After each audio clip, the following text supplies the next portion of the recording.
ఎలా మొదలు పెట్టాలి? ఫస్ట్ నుంచి చాలా మాట్లాడాలని నేను ఏదో ప్రిపేర్ అయ్యాను, కానీ ఇక్కడికి వచ్చి నవ్వి అన్నీ మర్చిపోయాను నేను. ఎందుకంటే ఇక్కడ మొత్తం నేను ఒకరి గురించే మాట్లాడాలనుకున్నాను, ఒక్క నిహారిక గారి గురించే మాట్లాడదాం అనుకుంటున్నాను నేను ఒక 2 minutes.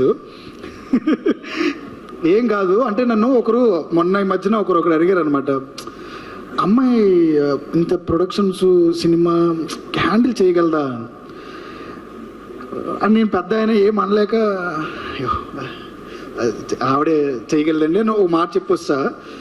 ఇంకా చాలా చిన్న క్వశ్చన్స్, ఏంటి ఇంత పెద్ద సినిమాలు చేసేస్తుంది అమ్మాయి, ఏంటి అంటే ఆ అమ్మాయే ధైర్యం, ఆ అమ్మాయే ధైర్యం. అమ్మాయి ఎలాంటి అమ్మాయి అంటే, సార్ 1 కోటి రూపాయలు 2 కోట్లు 3 కోట్ల కంటే ఎక్కువ సినిమా పెట్టిని కొత్త సినిమా కొత్త కుర్రోళ్ళతో అంటే దగ్గర 7 కోట్లు 9 కోట్లు పెట్టింది కమిటీ కుర్రోళ్ళు. ఎంతకంటే ధైర్యమైన అమ్మాయి ఉంటుందా?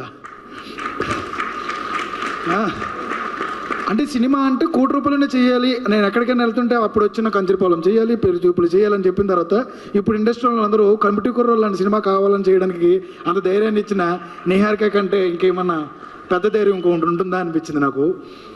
ఇప్పుడు మళ్ళీ సెకండ్ సినిమాకి వచ్చేటప్పటికి ఆవిడ నిజంగానే మెగా హీరోస్ ఉన్నారు ఇండస్ట్రీలో, ఆవిడ కాల్ చేసి సినిమా చేస్తానన్నా, లేకపోతే ఇంకొక ప్రొడక్షన్ వచ్చి ఇంకొక డైరెక్టర్ వచ్చి చెప్తానన్నా కానీ ఎవరు లేరు. మళ్ళీ ఏం చెప్పిందంటే, మా హీరో ఉన్నాడు కదా సార్ సంగీ శోభను అంది. సంగీ శోభన్ చెప్పింది, ఈ బడ్జెట్ చెప్పి నాకు గుండె నొప్పి వచ్చింది ఫస్ట్. ఏంటి ధైర్యం? అప్పుడు నేను అనుకున్నా, నాకే 9 కోట్లు పెట్టింది, సంగీ శోభను ఈజీగా థియేటర్కి లాక్కొచ్చేస్తాడు జనాల్ని, అలాంటి అబ్బాయికి అంతైనా పెట్టచ్చండి. ఈరోజు నేను ఫస్ట్ డే నుంచి చూస్తున్నా, నేను అక్కడెక్కడ గేట్ దగ్గర తిరుగుతూ ఉంటాను, ఎందుకంటే ఆ గేట్ దగ్గర తిరుగుతూ ఉంటాను ఎప్పుడు. ఆ సినిమా అయిన తర్వాత కూడా అక్కడే ఉన్నా, నేను అక్కడే తిన్నాను, అక్కడ మొత్తం అంతా అక్కడే. మార్నింగ్ నుంచి ఈవినింగ్ వరకు సంగీత్ శ్రీను వీళ్ళిద్దరూ ప్రమోషన్ చేస్తున్నారు, అది ఓకే. నిహారిక గారు పొద్దున్న ఇంకొక షోలో కనబడతారు నాకు, మధ్యాహ్నం వచ్చేటప్పటికి ఇక్కడ ప్రమోషన్ అంటున్నారు, మళ్ళీ సాయంత్రం వెళ్ళేటప్పటికి ఆటో షోలో ఉంటున్నారు, ఈవినింగ్ నైట్ 2 o'clock 3 o'clock ఆవిడ నిద్ర వస్తుందని వీడియో పెడుతున్నారు. అసలు ఎలా మేడం అది? నిజం చెప్పాలంటే నేను ఫ్రాంక్గా ఒక మాట చెప్పాలనుకుంటున్నా, ప్రతి అమ్మాయికి, బయటున్న ఈ వీడియో చూసిన ప్రతి అమ్మాయికి ఒకరిని ఇన్స్పిరేషన్గా తీసుకోవాలి ఎవరైనా అంటే డెఫినెట్లీ మీరు నిహారిక గారిని తీసుకోండి 100%. ఎందుకు నేను చెప్తున్నాను అంటే, నేను చాలామంది ప్రొడక్షన్స్కి నేరేషన్ చేసా, లేకపోతే ఇంకోటి చేసా, ఎవరు ధైర్యం చేయలే, ఒకే ఒక అమ్మాయి ధైర్యం చేసింది. ఆ అమ్మాయి ఎక్కడి వరకు తీసుకొచ్చిందంటే నన్ను ఈరోజు సంక్రాంతి బోర్లో నిలబెట్టింది నన్ను. 1 year అయింది నాకు సినిమా ఇంకా దొరకట్లా, నేను ఎక్కడెక్కడికో తిరుగుతున్నా, ఏదేదో కథలు చెప్తున్నా. ఓ రోజు 1 year యానివర్సరీ ఎక్కడెక్కడికి ఎందుకు తిరుగుతావు, నువ్వు రా ఫస్ట్ నా దగ్గరికి అని తిడుతూ, నువ్వు రా ఫస్ట్, నీ కథలు అర్థం కావాలంటే ముందు అదో పిచ్చిగా చెప్తావు. సారీ. సో ఈరోజు ఇక్కడికి రావడానికి, ఈరోజు ఇండస్ట్రీలో ఉన్న వాళ్ళందరూ ఈ సినిమా గురించి మాట్లాడుకోవడానికి, ఆ ప్రమోషన్స్, సంగీత్, శ్రీను, నయన్ సారిక ప్రొడక్షన్ ఎంత 100%లో 50% అయితే Niharika only because of you.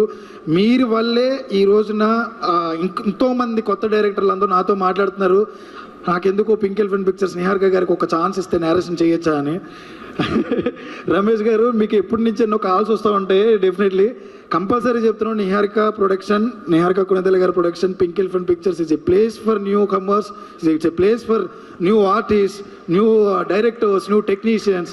ఆవిడ నమ్ముద్ది, నమ్మిన తర్వాత ఇంకెవరు పెద్దవాళ్ళు అవసరంలా. ఎందుకంటే మా అనుదీప్ని మళ్ళీ సెకండ్ సినిమాకి పెట్టింది, మా అన్వర్ని మళ్ళీ సెకండ్ సినిమాకి పెట్టింది, మా రాజు గారిని పెట్టింది, మా విజయ్ మాస్టర్, మా టెక్నికల్ టీం, మా కో డైరెక్టర్, మా విష్ణు, అందరినీ మా వాళ్ళే వాడింది. ఇప్పుడు కూడా మాకు మా వాళ్ళని ఇచ్చింది.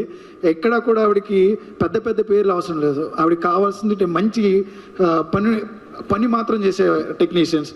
డెఫినెట్లీ ఈ సినిమా చూడడానికి 99% మీరే కారణం. మీ వల్లే ఈ సినిమా ఇంకా ఆడుతుందనే నమ్మకం మాకు వచ్చింది. నిహారిక అంటే నమ్మకం, పింక్ ఎలిఫెంట్ పిక్చర్స్ అంటే డెఫినెట్లీ 100% గుండెల మీద చేపెట్టేసుకోండి. ఈ సినిమా నవ్వించి చంపైపోతుంది అనమాట. రాకాస ఆ పేరు చెప్పగానే హర్రర్ సినిమా అని నేను ముందు భయపడ్డా, అమ్మో హర్రర్ సినిమా అని మనకు భయం. ఎప్పుడైతే నేను ఫస్ట్ టీజర్లో సంగీత్ గారిని